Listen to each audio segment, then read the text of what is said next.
পাখি এটা যখন প্রাপ্ত বয়সে পৌঁছে এই পাখিটার সাইজ হয় মাত্র 3 ইঞ্চি। কয় ইঞ্চি? পৃথিবীর সব পাখি সামনের দিকে উড়ে, আর এই হামিং বার্ড সামনেও যেমনি উড়ে পিছনের দিকে উঠতে পারে।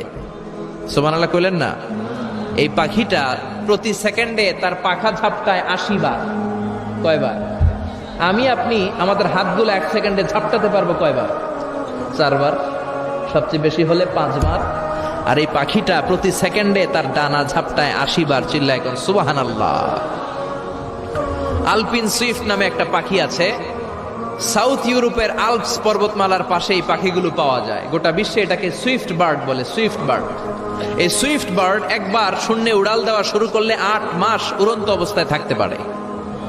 আবার কোনো প্রয়োজনে পৃথিবীতে নেমে আসে, আবার উড়াল দিলে আবার 8 মাস, আবার নেমে আসে, আবার উড়াল দিলে আবার 8 মাস। সুবহানাল্লাহ পড়েন। হোমা বার্ড নামে একটা পাখি